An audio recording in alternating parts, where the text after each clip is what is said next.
Good morning, everyone. It is BJ, aka the Tumournator.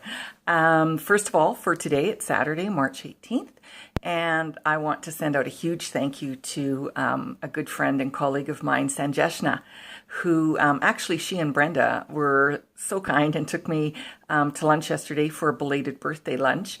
And Sanjeshna actually made a very generous donation to my fundraiser in cash and just gave me some money. And so I wanted to thank her a great deal for that. Because like I said in one of my other videos, money doesn't grow on trees. Everyone works very hard for it. So I certainly appreciate that. So thanks, Sanjeshna. And lunch yesterday with Brenda and Sanjeshna was great. It was very enjoyable. So thanks to both those ladies for that.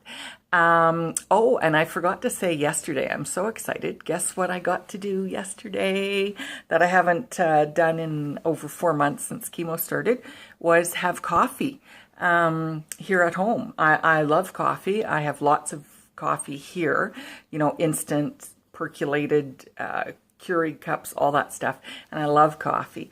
But since chemo, just the thought of making coffee made me nauseous, made me feel like I could eat it. I could drink it out, like if I was at a friend's house and they made coffee, that was fine. Or when I went for chemo at Tom Baker, the volunteers would come around with like cookies and juice and water and coffee. And so that was part of a positive thing for chemo, was I got to enjoy some coffee there. So I'm very excited. I can have coffee. I can make it here at home.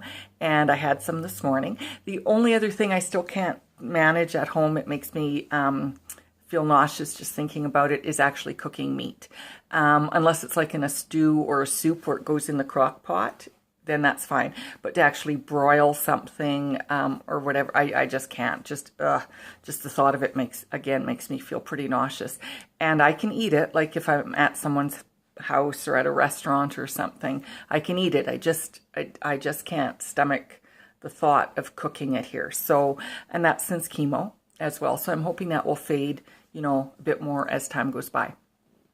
And I was looking at my eyelashes today. These are a little dramatic. Yeah, I got them a couple years ago at Shoppers before I discovered my, you know, dollar per pair site online. And I really like them. They're almost like a double lash. And so they have a thicker band. And I think the reason why I didn't wear them very often, well, they do look kind of dramatic, but I like them. But also because it's a thicker band, you know, they're quite nicely curved, but of course nobody's eye, as far as I know, or certainly not mine, are perfectly curved like that. So sometimes they were hard to get to stay on. But I've recently got a new glue, eyelash glue, which works miracles. And so it did a good job. And so, yay. So even though they're a little dramatic for Saturday here at my house, where my biggest task of the day is to attempt to do laundry. But yeah, so I thought I'd put those on and try them again. I was noticing on You Caring, I like to go and look at some of the other fundraisers, and sadly there's a lot of young people, like teenagers and kids and that kind of thing, that are suffering with different types of cancer.